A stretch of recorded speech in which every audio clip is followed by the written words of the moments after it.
-33 अध्याय 2031 भक्षक बाज सेना। चलो बाहर चले और देखें कि दिव्य स्तंभ हमें आगे क्या करने के लिए मजबूर करेंगे। जल्द ही अजाक्स ने दिव्य आंतरिक दुनिया को छोड़ दिया और सियोरा और फ्लोरेस को अपने साथ ले आया। संपूर्ण दिव्य भोर क्षेत्र में एकमात्र शेष दिव्य स्तंभ के सामने। पिताजी, क्या मेरी अनुपस्थिति में दिव्य स्तंभ पर कोई पाठ है? अजाक्स ने एरन से इसलिए पूछा क्योंकि जब वह रूल असेंशन लोट्स प्लांट से निपटने में व्यस्त था तो उसने उसे सेलेस्टियल पिलर पर नजर रखने के लिए कहा था। नहीं, कोई नहीं था। FRWEBNOL.CO। एरन ने अपना सिर हिलाया और आगे कहा, इसके अलावा हम में से किसी ने भी अपने दिमाग में प्राचीन आवाज से कोई घोषणा नहीं सुनी। अब तक दिव्य भोर क्षेत्र की आत्मा दिव्य स्तंभों के माध्यम से दिव्य स्तंभों के मालिकों के साथ संवाद करती थी, जबकि जो लोग दिव्य स्तंभों के मालिक बनने में असमर्थ थे उन्होंने अपने सिर में एक प्राचीन आवाज सुनी। बेशक उन्होंने वह आवाज केवल तीसरे कार्य के शुरू होने से पहले और कार्य के बाद ही सुनी, जब वे पुरस्कार प्राप्त कर रहे थे। उसके बाद दिव्य भोर क्षेत्र की आत्मा से कोई भी संवाद नहीं हुआ। इसलिए एरन और अजाक्स के बुलावे का वे केवल धैर्यपूर्वक इंतजार कर सकते थे। समय बीतता रहा और देखते ही देखते 1 घंटा बीत गया और दिव्य स्तंभ पर शब्द प्रकट हो गए। प्रतिभागी, क्या आप अगला कार्य जारी रखना चाहते हैं या दिव्य भोर क्षेत्र छोड़ना चाहते हैं? प्रतिभागी, क्या आप अगला कार्य जारी रखना चाहते हैं या दिव्य भोर क्षेत्र छोड़ना चाहते हैं? उसी समय अजाक्स के आसपास के सभी लोगों के मन में एक परिचित आवाज आई, जो उन्हें 2 विकल्प दे रही थी। ये हमें बाहर निकलने का रास्ता दे रहा है। अजाक्स को आश्चर्य हुआ कि यह अंत नहीं था और सेलेस्टियल डॉन दायरे में अभी भी अधिक कार्य बाकी थे। वह इस बात पर भी आश्चर्यचकित था कि दिव्य भोर क्षेत्र की आत्मा उन्हें दिव्य भोर क्षेत्र से बाहर निकलने का रास्ता दे रही थी। तीसरे कार्य के पुरस्कार पहले से ही बहुत उदार हैं और चौथे कार्य को पूरा करने के लिए मुझे किस प्रकार के दिव्य पुरस्कार मिलेंगे? अजाक्स को दिव्य स्तंभ से चौथे कार्य के लिए हाँ कहने का प्रलोभन था, हालांकि उसी समय उसके दिल में एक बुरी भावना थी। यद्यपि तीसरा कार्य दूसरों के लिए खतरनाक था, लेकिन यह मेरे लिए बिल्कुल भी खतरनाक नहीं था।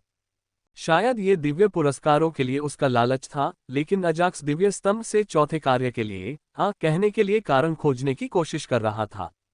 रुको, क्या होगा यदि दिव्य डॉन संप्रदाय ने मेरे लिए असफल होने के लिए सबसे कठिन कार्य बनाया?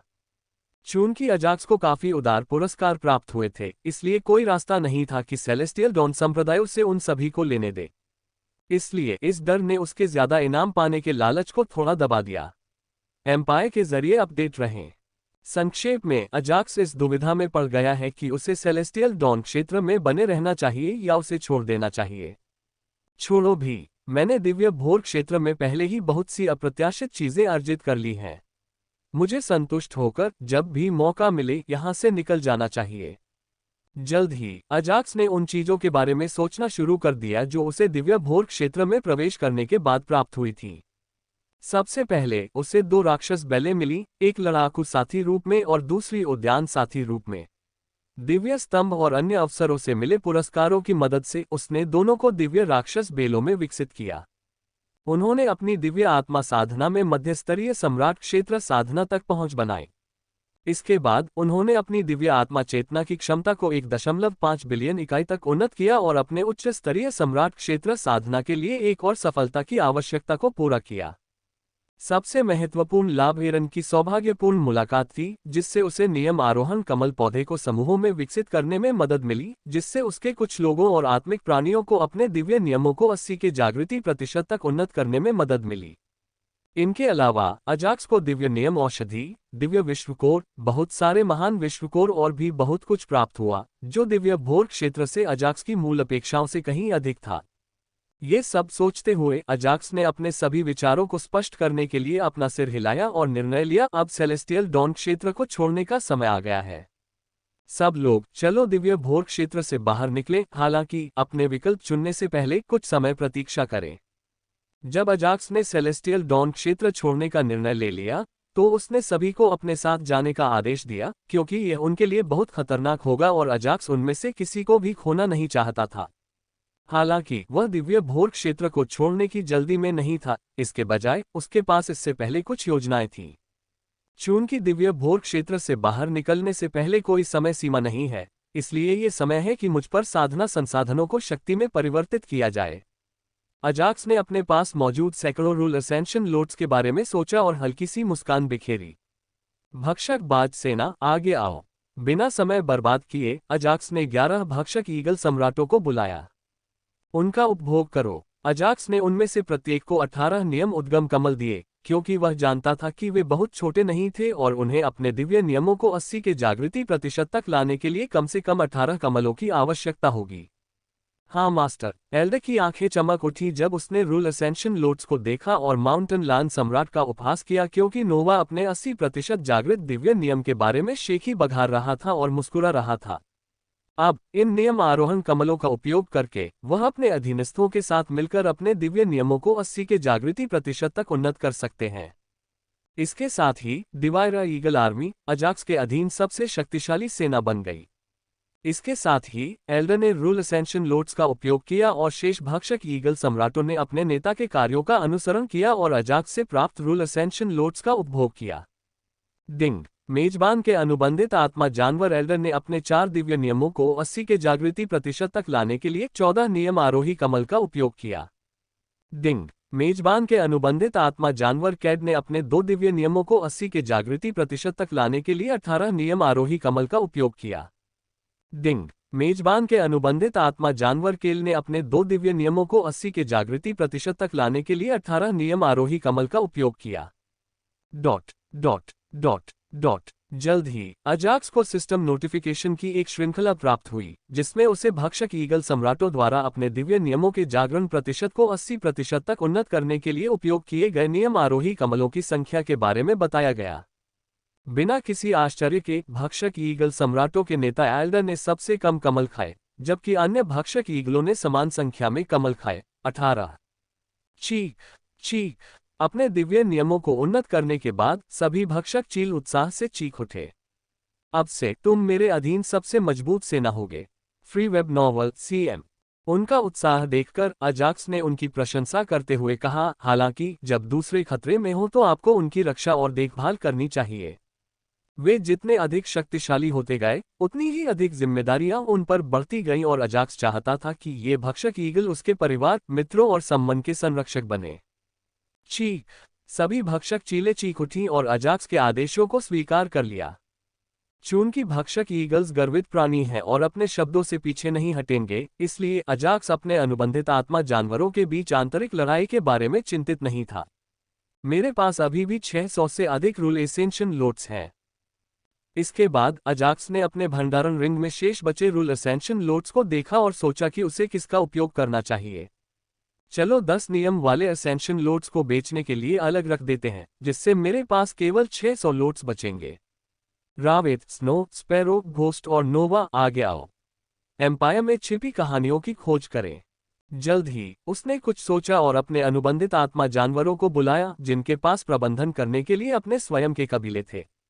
ये नियम आरोहण कमल अपने अनुयायियों को दे दो। अजाक्स ने पहले से ही उन जनजातियों को पोषित करने की योजना बना ली थी जिनका नेतृत्व उसके अनुबंधित आत्मा जानवर कर रहे थे, और इस प्रकार उसने इन जनजाति नेताओं में से प्रत्येक को 50 नियम उद्गम कमल दिए। रावेत अग्नि कौवा जनजाति का नेता है, जिसे 3 पैरों वाली सूर्य कौवा जनजाति के नाम से भी जाना जाता है। स्पैरो, नीदर आई स्पैरो जनजाति की रानी। नोवा, माउंटेन लायंस के सम्राट थे और उन्होंने व्यक्तिगत रूप से अजाक्स की बदौलत ये पद प्राप्त किया था। घोस्ट, 5 तत्वीय दुनिया में सभी फॉक्स जनजातियों का वंशज। अंत में स्नो, स्वर्गीय लाइटनिंग हॉक जनजाति की पुनर्जीवित महारानी। उनमें से प्रत्येक के पास अपनी स्वयं की शक्ति है जो बिना अधिक प्रयास के सामान्य विश्व को नष्ट कर सकती है। नियम आरोहण कमलों की सहायता से ये जनजातियां पहले से भी अधिक शक्तिशाली हो जाएंगी, और इससे भी अधिक। ये तो केवल एक शुरुआत है। भविष्य में जब अजाक्स ने अधिक रूल असेंशन कमल पौधों की कटाई की, तो उसने इन जनजातियों को अधिक से अधिक रूल असेंशन कमल प्रदान करने की योजना बनाई। उस समय प्रत्येक जनजाति के पास एक बड़ी दुनिया को नष्ट करने की शक्ति हो सकती थी। मैं उस दिन का इंतजार कर रहा हूं जब प्रत्येक जनजाति ब्रह्मांड के शीर्ष 5 संप्रदायों की जगह ले लेगी। अजाक्स ने रोवेथ और अन्य लोगों को रूल असेंशन लोड्स प्रदान करते समय थोड़ा मुस्कुराया। गुरु, आपका धन्यवाद। रॉथ और अन्य लोगों ने रूल एसेंशन लोड्स प्राप्त करते समय उत्साहपूर्वक अजाक्स को धन्यवाद दिया। मुझे आशा है कि आप इन नियम आरोहण कमलों का अच्छा उपयोग करेंगे, क्योंकि भविष्य में आपके जनजातियों के लिए संसाधन आपकी ताकत पर निर्भर होंगे। अजाक्स को इस बात की परवाह नहीं थी कि वे किस जनजाति के सदस्यों को ये नियम आरोहण कमल प्रदान करेंगे। हालांकि अजाक्स चाहता था कि वे गंभीरता से अपने जनजातियों का पोषण करें। साथ ही उन्होंने संकेत दिया कि भविष्य में पंचतत्व जगत के कबीलों के बीच प्रतिस्पर्धा होगी और परिणामों के आधार पर उन्हें साधना संसाधन प्राप्त होंगे। हम आपको निराश नहीं करेंगे, गुरुजी। रावेत और अन्य लोग खेती के संसाधनों को बांटने के अजाक्स के तरीके से हैरान नहीं थे। दरअसल वे तो बस इसी मौके का इंतजार कर रहे थे। न केवल वे अजाक्स से अधिक खेती के संसाधन प्राप्त करेंगे, बल्कि जनजातियों के बीच आंतरिक प्रतिस्पर्धा के कारण उनके युवाओं में लड़ाकू भावना भी मजबूत होगी। सियोरा, अपने अधीनस्थों को शक्ति प्रदान करने के लिए ये 200 नियम वाले आरोही कमल ले लो। इसके बाद उसने सियोरा को कुछ कमल दिए और उसे देते समय वह थोड़ा शर्मिंदा हुआ। रूल असेंशन लोटस प्लांट्स के पोषण में सियोरा का योगदान महान है, अजाक्स के योगदान से कहीं अधिक। हालांकि वह फसल के 2 बैचों से प्राप्त नियम उद्गम कमल के आधे से भी कम दे रहा था। ऐसे अन्य लोग भी हैं जिन्हें इन रूल असेंशन लोट्स की आवश्यकता है। मुझे अभी केवल 100 की आवश्यकता है। दूसरी ओर सियोरा को अपने अधीनस्थों के पोषण के लिए 200 नियम आरोहण कमल लेने में झिझक महसूस हुई, जबकि अजाक्स के अनुबंधित आत्मा जानवरों को केवल 50 नियम आरोहण कमल ही प्राप्त हुए। इसके अलावा अजाक्स के अधीन 100 दिव्य शरीर साधक और अन्य आत्मिक जानवर थे जिन्हें नियम आरोहण कमल की आवश्यकता थी। बेशक वह अपने अधीनस्थों के पोषण के लिए साधना संसाधनों को कम नहीं करना चाहती थी, इसके बजाय वह भविष्य में नियम आरोहण कमल लेना चाहती थी। रूल असेंशन लोट्स पौधों के पोषणकर्ता के रूप में रूल असेंशन लोट्स पौधों के 2 बैचों की कटाई के बाद वह जानती थी कि रूल असेंशन लोट्स की कोई कमी नहीं होगी। इसलिए उसने सोचा कि साधना संसाधनों के अपने हिस्से को कम करना और उन्हें अजाक्स के सीधे अनुबंधित आत्मिक जानवरों को देना एक अच्छा निर्णय होगा। कोई बात नहीं, मैं आपको केवल 200 नियम आरोहण कमल देने में पहले से ही शर्मिंदा हूं, आपका योगदान मुझसे कहीं अधिक था। अजाक्स ने शर्मिंदगी भरी मुस्कान के साथ अपना सिर हिलाया। मेरा योगदान आपसे अधिक कैसे हो सकता है? सियोरा ने अपना सिर हिलाते हुए बताया, वह स्थान जहां हम रूल असेंशन लोट्स प्लांट्स उगाते हैं सबसे अधिक मायने रखता है। यदि हम नियम आरोहण कमल पौधों की खेती करते हैं, यहां तक कि महान दुनिया में भी हम इतने कम समय में उन नियम आरोहण कमल पौधों को परिपक्व नहीं कर पाएंगे, चाहे हमारे दिव्य नियम कितने भी अविश्वसनीय हों। भूमि के स्वामी के रूप में आपका योगदान पहले ही मेरे योगदान से अधिक हो चुका है, और यह भी बताने की आवश्यकता नहीं है कि आपने अपने दिव्य पादप नियम से रूल असेंशन लोट्स प्लांट्स की वृद्धि को भी गति दी है। ये सही है, मुझे इसका एहसास क्यों नहीं हुआ? सियोरा का स्पष्टीकरण सुनकर अजाक्स को अंततः एहसास हुआ कि उसका योगदान सियोरा से कहीं अधिक था, जिससे उसने राहत की सांस ली और उसे 200 नियम आरोहण कमल दे दिए। रूल असेंशन लोट्स प्लांट्स के इतनी अविश्वसनीय गति से बढ़ने का मुख्य कारण दिव्य आंतरिक दुनिया के अंदर का वातावरण था। यदि अजाक्स पंचतत्वीय विश्व या किसी अन्य महान विश्व में वही बीज बोता है, तो उन्हें वर्तमान प्रयासों की तुलना में 1000 गुना अधिक प्रयास करने की आवश्यकता होगी। उदाहरण के लिए अजाक्स के रूल असेंशन लोट्स पौधों के तीसरे बैच, जिसमें दिव्य आंतरिक दुनिया में 1000 पौधे थे, को परिपक्व होने में 10 दिन लगे, क्योंकि अजाक्स, सियोरा और फ्लोरिस ने उन पौधों पर हर दिन अपने पोषण कौशल का उपयोग किया था। यदि यही प्रक्रिया किसी बड़े विश्व में लागू की जाए तो इसमें 10,000 दिन से अधिक का समय लगेगा। बेशक शायद ही कोई ऐसा व्यक्ति हो जिसके पास सियोरा, अजाक्स और फ्लोरिस के संयुक्त पालन पोषण कौशल हो।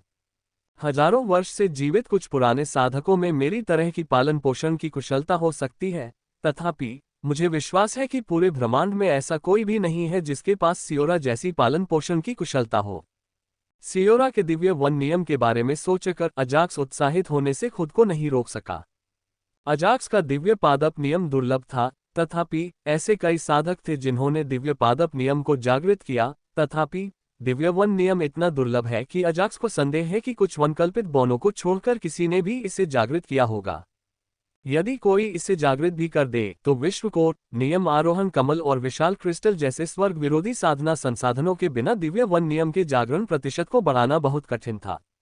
हालांकि इनमें से प्रत्येक संसाधन को खोजना बहुत कठिन है, विशेष रूप से रूल असेंशन लोट्स और विशाल वन क्रिस्टल। यहां तक कि अगर वे उन साधना संसाधनों को पा भी लेते हैं तो उन्हें उनकी रक्षा करने के लिए शक्ति की आवश्यकता होती है, और भले ही उनके पास इसकी रक्षा करने के लिए पर्याप्त शक्ति हो, लेकिन विश्व कोर के बार बार उपयोग से दिव्य वन नियम के जागरण प्रतिशत में ज्यादा वृद्धि नहीं होगी। इसके अलावा आपके अधीनस्थों में बहुत से सम्राट क्षेत्र साधक हैं, इसलिए आपको इन नियम आरोही कमलों की और अधिक आवश्यकता है। पंचतत्व जगत की सभी शक्तियों में से सियोरा की शक्ति सबसे अधिक शक्तिशाली थी तथा वन कल्पित बौनों की संख्या भी बहुत अधिक थी। ये भी एक अन्य कारण था कि क्यों अजाक्स चाहता था कि सियोरा के पास अधिक रूल असेंशन लोट्स हों। अजाक्स के सियोरा से मिलने से पहले ही सियोरा के अधीन दर्जनों उच्च स्तरीय सम्राट रियल्म कल्पित बौने के साथ साथ कई मध्यम स्तरीय और निम्न स्तरीय सम्राट रियल्म वन कल्पित बौने पहले से ही मौजूद थे। इसलिए निस्संदेह सियोरा को अपने अधीनस्थों के पोषण के लिए अधिक संवर्धन संसाधनों की आवश्यकता थी। मैं आपकी बात सुनूंगा। ये देखकर कि अजाक्स उसे 200 रूल एसेंशन लोट्स देने पर अड़ा हुआ था, सियोरा के पास उन्हें स्वीकार करने के अलावा कोई विकल्प नहीं था और उसने इसके लिए अजाक्स को धन्यवाद दिया। मुझे धन्यवाद देने की कोई आवश्यकता नहीं है, आपने उन्हें अपने कौशल से अर्जित किया है। अजाक्स ने कारण स्पष्ट किया कि सियोरा को रूल एसेंशन लोट्स क्यों प्राप्त हो रहा था। अपने अनुबंधित आत्मिक प्राणियों को 250 और सियोरा को 200 देने के बाद अजाक्स के पास अभी भी 150 नियम आरोहण कमल बचे थे। 100 दिव्य शरीर साधकों तीसरे कार्य के दौरान इतने सारे जानवरों के झुंड से लड़ने के लिए अपने पुरस्कार प्राप्त करने के लिए आ गया हो। अजाक्स ने चारों ओर देखा और अंततः 100 पुराने साधकों को बुलाया और उनमें से प्रत्येक को एक नियम आरोही कमल से पुरस्कृत करने का निर्णय लिया। धन्यवाद युवा मास्टर। दिव्य शरीर साधक पहले से ही नियम आरोहण कमलों के प्रभावों के बारे में जान चुके थे और यद्यपि उन्हें केवल एक ही प्राप्त हुआ था, फिर भी वे उत्साहित थे। जिन लोगों ने पहले से ही नियम आरोही कमल का उपयोग किया है, उनके अनुसार पहला नियम उनके दिव्य नियमों के जागरण प्रतिशत को बहुत बढ़ा देगा। एक एकल नियम आरोहण कमल के साथ वे अपने दिव्य नियमों के जागरण प्रतिशत को एक बार में 50% से ऊपर तक बढ़ा सकते थे। अपनी दिव्य देह साधना और 50% जागृत दिव्य नियमों को जोड़कर वे पहले से कहीं ज्यादा शक्तिशाली हो जाएंगे। इसलिए जाहिर है वे इसके लिए उत्साहित थे। डिंग। दिव्य शरीर साधकों में से एक ने नियम आरोहण कमल का उपयोग किया है और अपने दिव्य अग्नि नियम को 51% तक उन्नत किया है। डिंग। दिव्य शरीर साधकों में से एक ने नियम आरोहण कमल का उपयोग किया है और अपने दिव्य जल नियम को 50% तक उन्नत किया है। डिंग। दिव्य शरीर साधकों में से एक ने नियम आरोहण कमल का उपयोग किया है और अपने दिव्य धातु नियम को 53% तक उन्नत किया है। डिंग। दिव्य शरीर साधकों में से एक ने नियम आरोहण कमल का उपयोग किया है और अपने दिव्य पृथ्वी नियम को 51% तक उन्नत किया है। डिंग। दिव्य शरीर साधकों में से एक ने नियम आरोहण कमल का उपयोग किया है और अपने दिव्य वायु नियम को 52% तक उन्नत किया है। Dot dot dot dot. जल्द ही अजाक्स को सिस्टम नोटिफिकेशन की बाढ़ आ गई, जिसमें उसे अपने दिव्य शरीर साधकों के दिव्य नियमों के उन्नयन के बारे में बताया गया। 100 दिव्य शरीर साधकों में से प्रत्येक ने केवल एक दिव्य नियम जागृत किया है और यह 5 तत्वों से संबंधित है: अग्नि, जल, वायु, पृथ्वी और धातु। अपने दिव्य नियमों के 50% को जागृत करने के लिए बधाई। अजाक्स ने 100 दिव्य शरीर साधकों को बधाई दी क्योंकि किसी भी साधक के लिए अपने दिव्य शासन का 50% जागृत करना एक बड़ी उपलब्धि मानी जाती है। ये सही है। उनमें से सभी 100 ने एक ही नियम आरोही कमल के साथ अपने दिव्य नियमों को जागृति के 50% तक उन्नत किया। रूल एसेंशन लोट्स का पहली बार उपयोग करने से होने वाले प्रभाव हमेशा बहुत अधिक होते हैं। अजाक्स जानता था कि अपने दिव्य नियमों को 80% तक जागृत करने के लिए उन्हें 15 या उससे भी अधिक नियम उद्गम कमलों की आवश्यकता होगी। चलो प्रत्येक साधक के लिए 20 अतिरिक्त नियम आरोहण कमल लेते हैं और चूंकि उनकी संख्या 100 है, इसलिए मुझे उनकी सहायता के लिए कम से कम 2000 नियम आरोहण कमलों की आवश्यकता है। अजाक्स ने अपने मन में एक मोटा मोटा हिसाब लगाया, हालांकि वह रूल असेंशन लोट्स की भारी आवश्यकता के बारे में चिंतित नहीं था। आगे बढ़ते हुए एक चीज जिसकी अजाक्स में कमी होगी वह है रूल एसेंशन लोट्स। मेरे पास अभी भी 50 नियम आरोहण कमल हैं जिन्हें मैं अपने गुरु रक्तवंश सम्राट को दे सकता हूं। freewebnovel.com। जब वह अभी भी राजा के राज्य में था तब अजाक्स को अपने स्वामी मोस्टर से सहायता मिली थी और वह हमेशा अपने स्वामी को स्वर्गीय राज्य में चढ़ने में मदद करने के बारे में सोचता था। सबसे पहले मुझे उसे दिव्य शरीर साधक बनने में मदद करनी होगी ताकि उसका जीवन काल 10,000 वर्ष तक बढ़ सके और नियम आरोहण कमलों का उपयोग करके उसका दिव्य नियम तुरंत 80% तक उन्नत किया जा सके। बाकी 20% की बात करें तो वह अगले 10,000 सालों में खुद ही इसे उन्नत कर सकता है। और अगर वह फिर भी ऐसा नहीं कर पाता, तो मैं स्वर्गलोक पहुंचने से पहले एक बार और उसकी मदद कर सकता हूं। उसका स्वामी काफी बूढ़ा था और उसके पास जीने के लिए ज्यादा समय नहीं था। इसलिए वह अपने स्वामी को स्वर्गारोहण का दूसरा मौका दिलाने में मदद करना चाहता था। इसके अलावा मोस्टर पिछले जन्म में एरन का भाई था, इसलिए अजाक्स को किसी भी कीमत पर उसकी मदद करनी थी। वहां जेड ड्रैगनलिंग जेड और आधा मानव और आधा दानव ज़ेग्लानाथ है। अजाक्स ने केवल अपने गुरु और दादा बोरोन जैसे वृद्ध साधकों को दिव्य शरीर साधक बनने में मदद करने की योजना बनाई थी ताकि उनका जीवनकाल बढ़ाया जा सके। जहां तक ज़ेग्लानाथ, जैद और अन्य लोगों का प्रश्न है, जो उनसे बहुत छोटे थे और प्रतिभाशाली माने जाते थे, उन्होंने केवल कुछ साधना संसाधन जैसे ग्रेटर वर्ल्ड कोर, विशाल एलिमेंटल क्रिस्टल और रूल असेंशन लोट्स देने की योजना बनाई थी। इस प्रकार अजाक्स ने इन अतिरिक्त 50 नियम वाले आरोही कमलों को उनके साथ साझा करने का निर्णय लिया। चूंकि यहाँ सब कुछ पूरा हो चुका है, इसलिए अब दिव्य भोर क्षेत्र छोड़ने का समय आ गया है। अजाक्स ने आखिरी बार अपने आसपास का निरीक्षण किया और एरन और सियोरा को छोड़कर सभी को तुरंत दिव्य आंतरिक दुनिया में भेज दिया। जब वे सेलेस्टियल डॉन क्षेत्र से बाहर निकले तो अजाक्स ने अनुमान लगाया कि वे संभवतः सेलेस्टियल डॉन संप्रदाय के क्षेत्र में दिखाई देंगे। अपने कई अनुबंधित आत्मा जानवरों को बाहर लाने से सेलेस्टियल डॉन संप्रदाय के सदस्य उसके प्रति सतर्क हो जाएंगे।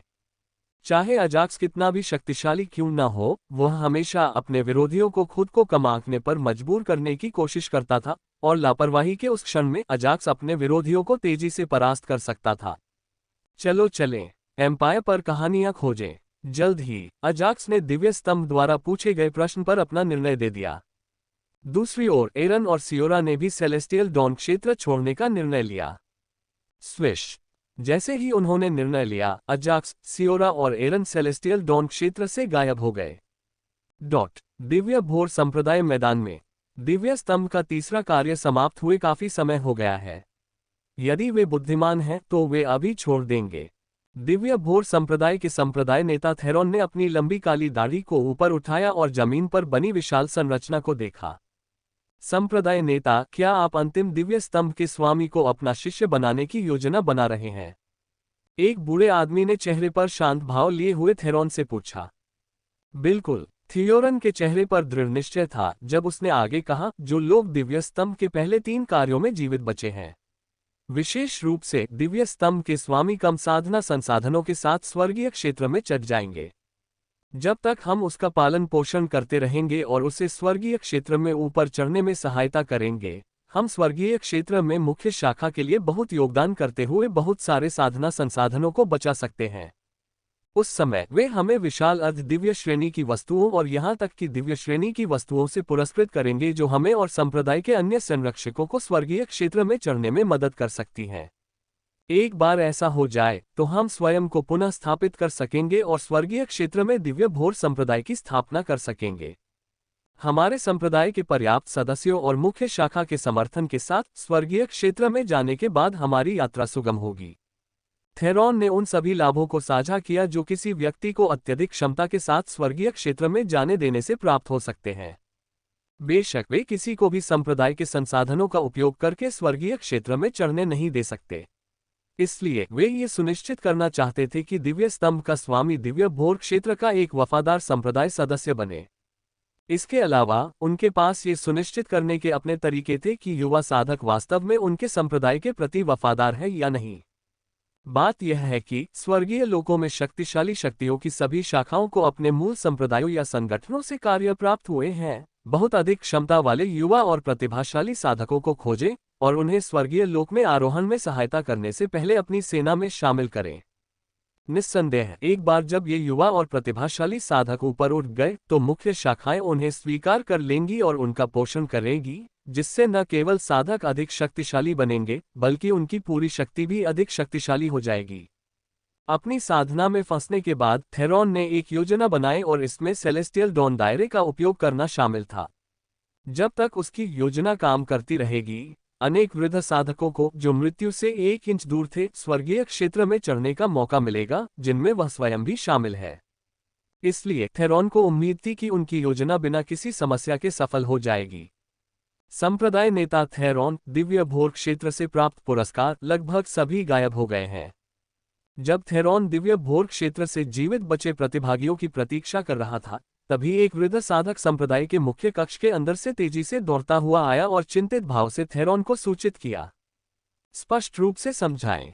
थेरॉन ने भौहें चढ़ाई क्योंकि उसके दिल में एक बुरा पूर्वाभास था, हालांकि वह सटीक विवरण जानना चाहता था। दिव्य नियम औषधियां, दिव्य विश्वकोश, महान विश्वकोश, ये सब चले गए हैं। 4 कार्यों के लिए पुरस्कार के रूप में संग्रहित अंतिम दिव्य वस्तु को छोड़कर अन्य सभी वस्तुएं चली गई हैं। बूढ़े किसान की पीठ पसीने से तर हो गई थी क्योंकि वह सब कुछ विस्तार से बता रहा था और उन सभी वस्तुओं के लिए दिल में दर्द महसूस कर रहा था जो सूची से गायब हो गई थी। ये कैसे संभव है? कोई इतने सारे पुरस्कार कैसे प्राप्त कर सकता है? थेरॉन को जब इस नुकसान के बारे में पता चला तो वह सदमे में आ गए। लानत है, लानत है। मैंने सोचा था कि मैं अपनी जागृति प्रतिशत को 80% तक बढ़ाने के बाद दिव्य नियम औषधि का उपयोग कर सकता हूं। थेरॉन ने अपनी बुरी किस्मत को कोसा।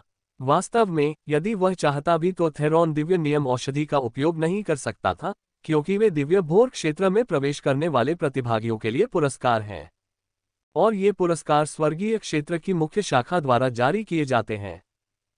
हालांकि यदि कोई भी प्रतिभागी उन पुरस्कारों का दावा करने में विफल नहीं हो पाता है, तो वह अपने योगदान अंकों से उन वस्तुओं को खरीद सकता है। सदियों की बचत के बाद थेरॉन ने पर्याप्त योगदान अंक बचा लिए थे तथा वह मुख्य शाखा द्वारा सेलेस्टियल डॉन दायरे के लिए पुरस्कार बढ़ाने की प्रतीक्षा कर रहा था। जब उसने सोचा कि वह दिव्य भोर क्षेत्र से दिव्य नियम औषधि खरीद सकता है, तो दिव्य भोर क्षेत्र में प्रवेश करने वाले प्रतिभागियों द्वारा सभी 4 दिव्य नियम औषधियों पर दावा कर लिया जाता है। एक क्षण रुकिए, वहां 4 दिव्य नियम औषधियां थीं और मुझे नहीं लगता कि इन जीवित प्रतिभागियों ने उन सभी का उपयोग किया है। अचानक थेरॉन की आंखें चमक उठीं, क्योंकि उसकी पिछली उदासी गायब हो गई और उत्साहित होकर उसने सोचा, लगता है कि मैं बिना कोई योगदान अंक खर्च किए दिव्य नियम औषधि प्राप्त कर सकता हूं। अच्छा, प्रतिभागियों के समूह में आने की प्रतीक्षा करते हुए थेरॉन ने अपनी मुट्ठियां भींच लीं और वह थोड़ा अधीर हो गए। थेरॉन के लिए समय मानो रुक गया था, क्योंकि प्रत्येक क्षण अनंत काल जैसा लग रहा था, जो उसके धैर्य की परीक्षा ले रहा था। फिर भी समय अपनी सामान्य गति से बीतता रहा और 1 घंटे के बाद जमीन पर पूरा फॉर्मेशन चमक उठा, जिससे थेरॉन उत्साहित हो गया। संप्रदाय नेता, कोई प्रकट हुआ है। थेरॉन के पास खड़े किसी व्यक्ति ने संरचना के एक कोने की ओर इशारा किया और दिखाया। केवल 3 प्रतिभागी बच गए। अच्छा, अब मुझे पूरा यकीन है कि उनके पास अभी भी दिव्य नियम औषधि है।